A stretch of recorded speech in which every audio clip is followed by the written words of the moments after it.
That feeling. Yeah. It's 2 a.m., the house is completely silent, and you are just bone tired, completely exhausted. But your body is kind of humming, it's alert, and your mind is just, it's making a list of everything you forgot to do, everything you have to worry about tomorrow. The list. Always the You list. shift your weight, you turn over, you try to almost like will yourself to sleep, but you can just feel that low, humming tension, wide awake, staring at the ceiling. That moment, which we've started calling the 2 a.m. tension trap, it just perfectly captures the whole issue we're diving into today. For decades, I think the conventional wisdom was that this is just an inevitable part of getting older. Right, that your clock just starts to wind down and you're stuck with bad sleep. Exactly, that it leads to fragmented, poor quality sleep, and that's just the way it is. And if you follow that logic, all the solutions were things like medication or these really strict sleep hygiene rules or, expensive gadgets. But we were honestly floored when we saw the data that came out a couple of years ago. It completely reframed the whole conversation. It really did. We're talking about a groundbreaking 2022 finding.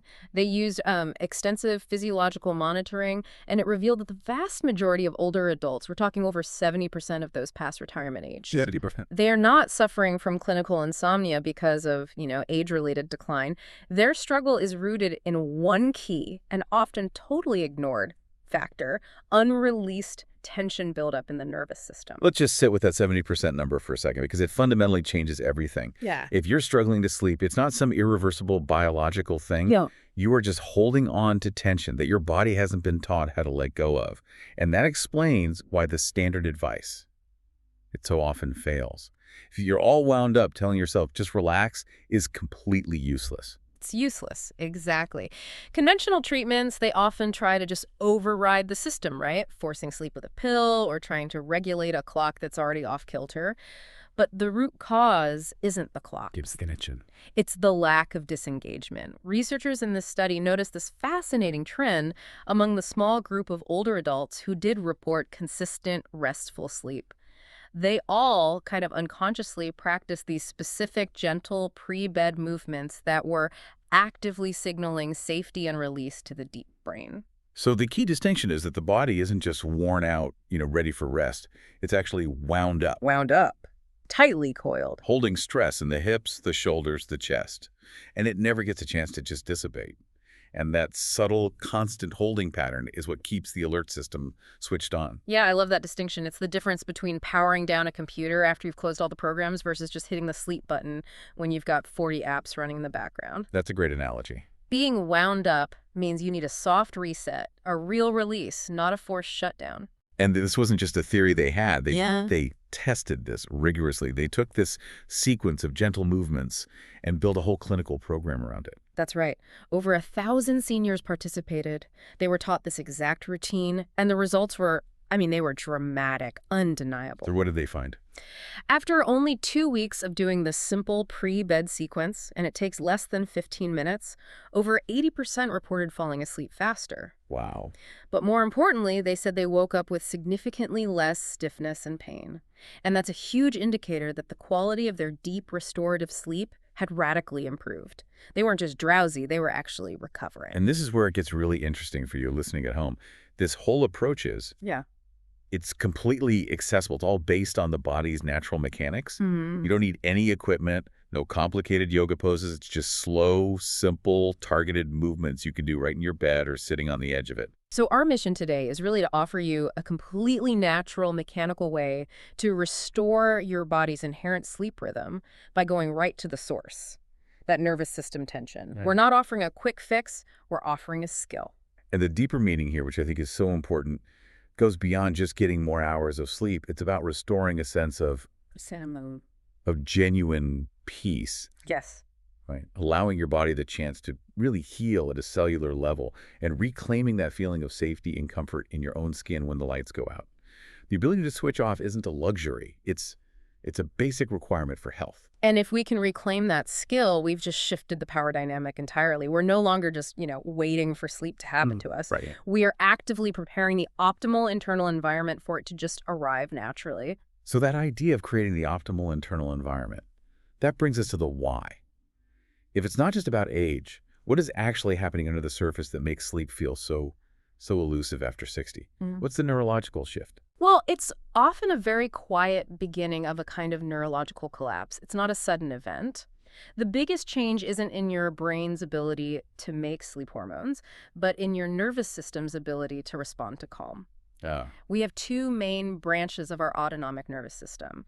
The sympathetic, which is our fight or flight, the accelerator. The gas pedal. The gas pedal. And the parasympathetic, which is our rest and digest. That's the brake. And we need that brake to engage firmly at night. Exactly.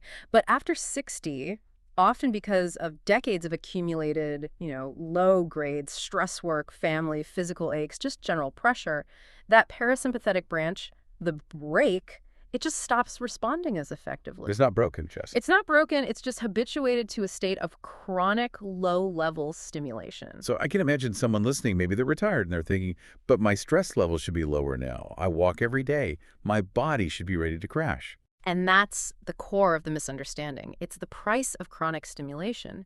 The brain perceives this chronic tension, which is held physically in the muscles and the fascia, and it mistakenly assumes that deep restorative recovery isn't needed. Or isn't possible. Or isn't even possible. The body adapts to tension and holding patterns just as easily as it adapts to relaxation. If you never give it a clear, unmistakable physical signal that it's safe to fully disarm, it's just going to stay on low alert. So that daily walk, which is great for your heart and your mood, it's That's movement, yeah. but isn't necessarily a signal of safety. No, not in the same way. Brisk walk keeps the body moving, blood flowing. That's sympathetic activity. It's movement forward. Right. True rest requires a shift into stillness, and that stillness has to be negotiated with the deep parts of your brain that govern threat response. Walking doesn't inherently reset those deep stress circuits. The gentle, focused movements we're about to talk about are specifically designed to send these mechanical and neurological signals that say, the hunt is over, we are safe now. So we're talking about developing, or maybe more accurately, reclaiming the skill of calm. Precisely. True rest is absolutely a skill. It's the ability to consciously enter a state of calm, and that skill depends on three things: how we breathe, how we hold our bodies, and the type of gentle motion we use. We have to retrain both the muscles, which are the physical storage tanks for tension, and the mind, which often starts that whole worry cycle. This is where that 2022 research is just so compelling. I mean, how do they actually quantify unreleased tension? You can't just stick a needle in someone's shoulder and measure their stress level. That's a critical point. They used a combination of really sophisticated, non-invasive measures. Primarily, they used heart rate variability, or HRV. HRV, okay. HRV measures the tiny variations in time between your heartbeats. High variability is good. It shows your nervous system is flexible, it's healthy. Low variability means the system is locked in a stress response. And the group that was struggling with sleep consistently showed significantly lower HRV. So they were physiologically just stuck. They couldn't switch into that flexible, restful state? Exactly. They also measured cortisol, the main stress hormone in saliva, and they used specialized EMG to measure the baseline electrical activity in key muscle groups, especially the shoulders and the deep hip flexors, even when people were trying to lie still. And what did they find? They found these muscles showed persistent, elevated electrical activity. That is the very definition of being wound up, even when people thought they were resting. That data makes the case so powerfully. The tension isn't just in their heads, it's physically, chemically, electrically present in their bodies. The body and the brain they're deeply connected. This is why we use that analogy. The breath and the body are the remote controls for the brain. I like that. If you've spent decades constantly using the stress channel, you've basically trained your nervous system to ignore the sleep channel. Our goal is to use these targeted movements to guide that remote back to the setting for safety and rest. And when the nervous system finally gets that signal of safety, the results can be truly transformative. Absolutely. Like, I often tell the story of an 82-year-old patient I had who genuinely believed her sleep switch was broken forever. She'd tried every pill, every supplement, hadn't slept through the night in over a decade. She was deeply skeptical of gentle stretching, but after just 10 nights of doing the specific, simple routine before bed, the exact one we're about to share, she was regularly getting 6, sometimes 7 hours of continuous, uninterrupted sleep. That's incredible. And she didn't just sleep. She woke up feeling lighter, physically and mentally. It gave her this profound sense of hope. That story is so important because it proves this isn't about managing a symptom. It's about resetting a deep physiological system that has simply forgotten its natural rhythm.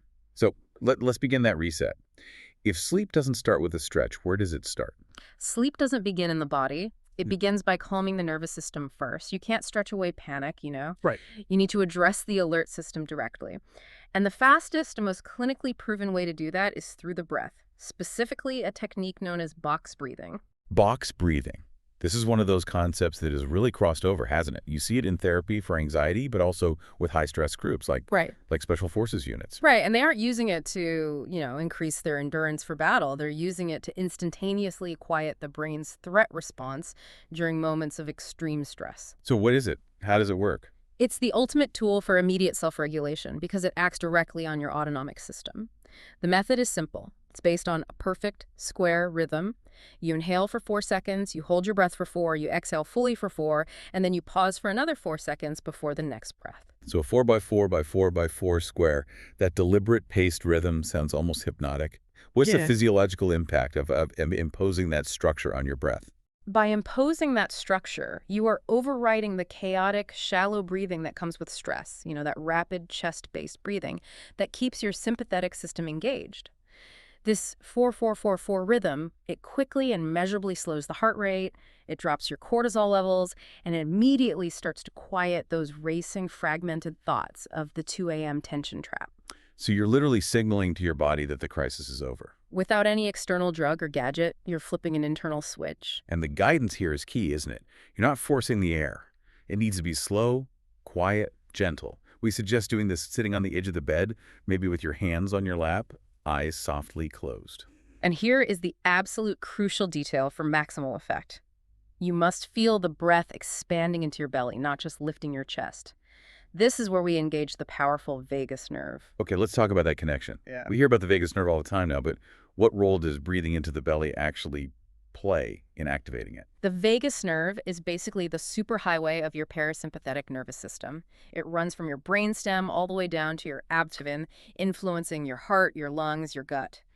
When you breathe deep into your belly, your diaphragm, that big muscle under your lungs, it descends and physically massages the lower branches of the vagus nerve. So it's a physical massage. It's a physical massage. This is called stimulating the vagal brake.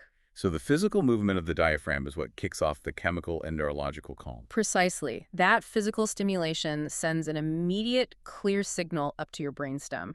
And that signal is clinically proven to reduce blood pressure and anxiety within minutes.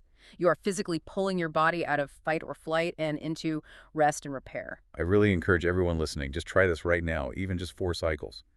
Inhale, hold, exhale, pause. Just notice the difference in the texture of your thoughts. And while 4 cycles gives you an immediate benefit, if you can extend this practice to 5 full minutes, which is what we highly recommend before you start the movements, that's when the real magic happens. Your brainwave activity literally begins to shift. Thoughts slow down, the body softens from the inside out, and you set the stage for sleep. This is the non-negotiable foundation. Okay, that foundation of calm is now set. The nervous system has had its first signal of safety. So now we move into phase 1, using gentle motion to address the physical spots where tension is stored, starting from the top down. Yes. The body has held on to stress all day. Now we give it permission to unpack that. And we begin with the shoulders, which are arguably the body's #1 hiding spot for stress. The shoulders, yeah. I mean, whether it's psychological stress or being hunched over a keyboard or just the subtle posture changes from aging. All that tension just collects there, right? It shortens your neck, tightens your upper spine, and makes it impossible to really relax.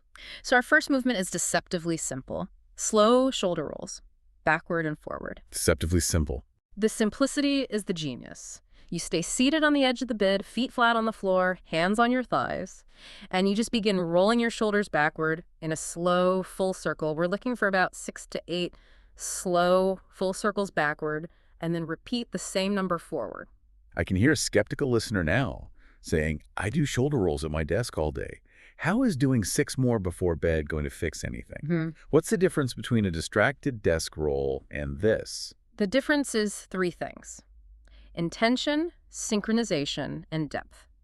A desk roll is often fast, shallow, and you're distracted while you do it. Right. This therapeutic sequence is slow. It's synchronized with that deep, calm breath you've already established, and it demands your full internal focus. We call that awareness. So what's the chain reaction of that slow, focused movement? When you do it slowly and fully, it doesn't just stretch the shoulder muscles. It actively opens up your upper spine.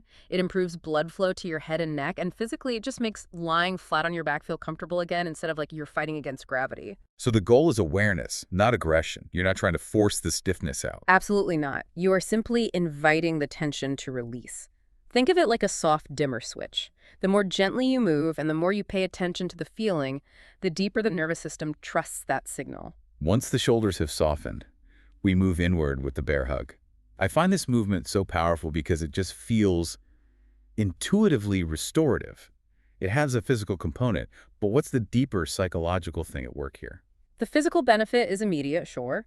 It opens your upper back, it stretches your chest. But the real power is the emotional cue.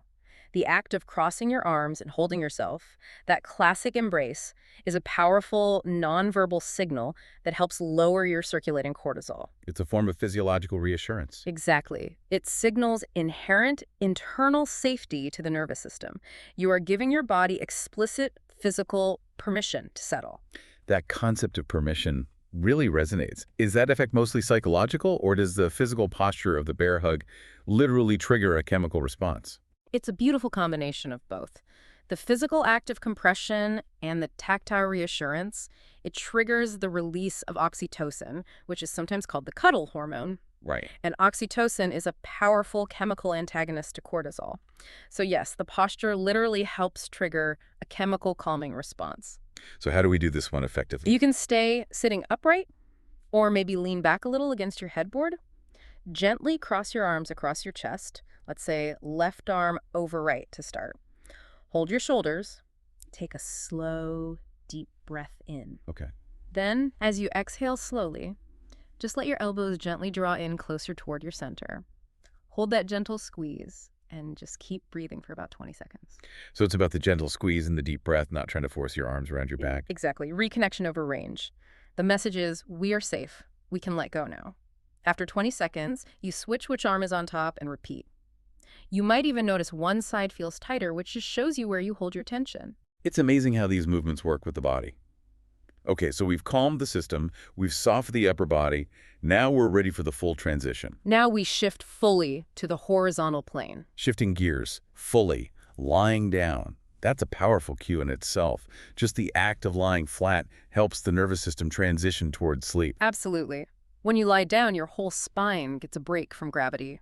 A key suggestion here is to lie flat on your back, and if you feel any strain in your lower back, just put a soft pillow underneath your knees. That little bit of elevation makes a huge difference. A huge difference. It immediately decompresses the lumbar spine. And let your arms rest beside you, palms up. Palms up. That's such a simple but powerful signal of surrender, isn't it? It's almost impossible to hold tension when your palms are open to the ceiling. It's a nonverbal cue that signals release. And from this grounded position, we start small with neurological deceleration. Okay, so we begin with the head turns. This sounds like an incredibly small movement, but the impact on the brain it's disproportionately large. It's a neurological cue, not just a muscular one. Lying flat, the movement is simple. Gently turn your head slowly to the right, return to center, then slowly to the left, and return. And you're syncing this slow movement with your breath. Why is that movement so potent for getting ready for sleep? Well, you're releasing deep tension around your neck and your brainstem. That's a critical spot where a lot of people hold subconscious stress. But more importantly, this movement signals to your vestibular system, your internal balance centers in your inner ear, that the body is slowing down. So you're actually calming the fluid in your inner ear. Exactly. When you move your head this slowly, this deliberately, while lying flat, you stabilize that fluid. And that sends an unmistakable signal to the brain that the environment is stable, you are immobile, and it is time to decelerate. It's a direct neurological cue to turn off the alert system. 3 to 4 slow cycles in each direction is all you need. Once the brainstem feels secure, we move to the core, the spine and hips, with the knees way. You bend both knees, planting your feet flat on the bed, about hip width apart. And then slowly, and I mean slowly, you sway your knees from side to side. There's no target. Just let the hips and lower back move gently, almost like a wave rolling in and out. This sounds incredibly gentle. Is there a common mistake people make here? The most common mistake is going too fast. If you hear a clunking sound, you're moving too quickly. The speed should feel lubricating, not forceful. And the benefits of this slow, wave-like motion. This little 30-second to 1-minute movement is vital. First, it decompresses the lower spine. Second, it helps hydrate the sacroiliac joints, which often get stiff. And third, and most importantly, it offers the nervous system a gentle, repetitive, rhythmic motion. Rhythm is inherently calming to the brain. It reintroduces safety and softness. Exactly. It unlocks the body's natural repair mechanisms. Okay, for anyone who spends hours sitting, this next one is for you. We're addressing a huge, often overlooked sleep disruptor, tight hamstrings. How do these muscles mess with our sleep even when we're lying down? Tight hamstrings shorten and they pull on your pelvis and your lower spine. So when you lie down, that persistent pull prevents your pelvis from settling into a neutral, relaxed position. It causes that irritating discomfort in your lower back that makes you shift all night. So we need to adapt this movement for relaxation, not aggressive stretching. Yeah. How do we keep it gentle? We do an adapted, supported version. Stay on your back. Keep one knee bent with the foot flat on the bed for stability. Gently extend the other leg upward. Don't worry about getting it straight up. Okay. You want to hold the back of your thigh or your calf, never the ankle or the foot. And what if that still feels too intense? Then you adapt further. You can keep the knee of the raised leg slightly bent, or, even better, use a towel or a belt looped around the arch of your foot and hold the ends with your hands. That lets you relax your arms. So the key is relaxation, not trying to achieve some perfect range of motion. We hold this gentle position for about 20 seconds per leg, breathing deeply into the sensation. And just notice if one side is tighter. It's just an invitation for attention, not a flaw you need to fix. So we've released the upper body, grounded the spine, unwound the legs. Now we move to the final, most powerful cue we can give the body to fully disarm. We're going back to the hips with the passive hip opener. This is a classic resting pose for a reason. While you're on your back, you gently bring the soles of your feet together and allow your knees to fall open to the sides. On the surface, it just looks like an inner thigh stretch. But the mechanism is primarily neurological, right? Yeah. It's activating that vagal brake again. Absolutely. When the hips are externally rotated and relaxed like this, it sends a profound signal of safety to the brain. The deep release in the hip flexors, the neurological effect is a massive activation of the parasympathetic nervous system, our rest and digest branch. Why is this position specifically such a strong cue for safety? Because, from an evolutionary standpoint, you would never be able to hold this position if you were under threat. It's a vulnerable posture. A very vulnerable, open posture. So when your body can relax and hold this position, it's sending the clearest possible cue to your primitive brain. I am safe. I am protected. I can let go of all my holding patterns. How long should we hold this one? Start with 30 seconds. If it feels good, build up to 2 full minutes. And if your knees are high off the bed or you feel any strain, use pillows. Place a pillow under each knee for support. It's about creating comfort and safety, not about forcing a stretch. And finally, a closing movement that feels like a reward for the whole sequence. The full body stretch. Extend your arms above your head. Stretch your feet out long. Think of yourself as a tree expanding its roots and branches, releasing any last little pockets of stored tension. Yeah, that sounds amazing. Yeah, it opens the lungs one last time, encourages a final deep breath, and integrates that sense of length and release you've created. You can gently pedal your feet or circle your wrists if it feels good. You're just following what feels good now. You've earned this transition. This whole sequence, from the box breathing to that full body stretch, it's a complete system reset. The body is longer, the nervous system is quiet, and the mind is in a completely different settled state. The through line is so clear. Movement without strain, breath without force. It is an act of gentle, deliberate kindness toward your own body. This is how you restore the skill of calm. But let's address that very human reaction. What do you say to the listener who's done the routine, they finished the hip opener, but they still feel that familiar hum of restlessness? They're still worried sleep won't come. First, and most importantly, I tell them, you are not broken. If you still feel restless, it just means you were carrying more unreleased energy than could be discharged in one night. So the movements didn't fail. The movements didn't fail. They provided a gentle way out, but the system needs consistency. The whole sequence is an invitation to reconnect, not some magic trick to knock you unconscious. That's so important because for so many people, the problem isn't the physical inability to sleep. It's the lack of trust that sleep will actually show up. Yeah. The worry itself becomes the biggest barrier. Exactly. It cycles them right back into that stress response. Sleep does not respond to force or demands or worry.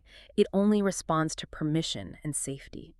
When you demand sleep, your body tenses up. When you offer your body permission through these slow, non-straining stretches, you're offering the kindest way to disarm. You once framed it so beautifully. You said sleep is like a garden. It grows best in a quiet, tended space. That's right. The 10 or 15 minutes you spend on these movements, that's the tending of that garden. Even if tonight isn't perfect, even if you still wake up for a bit, the quality of the message you are consistently sending your body matters infinitely more than the outcome of any single night. You're communicating safety. You are fundamentally communicating, I'm safe, I'm home, and I'm ready to rest. That consistency is what retrains the nervous system over time. Which brings us to our final thought. We've established that the tension we carry is often just the body adapting to the constant pressure of modern life, the perpetual state of being on. So if we accept that chronic tension is just a long-term adaptation to the expectation of nonstop performance, the provocative question becomes, what external pressures is your body still adapting to, even when you're under the covers? Right. Are you still carrying the weight of the endless to-do list, the pressure of being digitally connected all the time? I think the biggest threat to sleep isn't our age. It's the expectation of perpetual availability and productivity. So true. So maybe consider this sequence not just as preparation for sleep, but as a quiet, powerful act of rebellion against the nonstop pressure of modern life. I love that. An act of rebellion. You are reclaiming the right to disengage completely. You're affirming your autonomy over your internal state. And by prioritizing that moment of gentle, intentional release, you are telling the modern world, my recovery is non-negotiable. What a powerful way to look at it.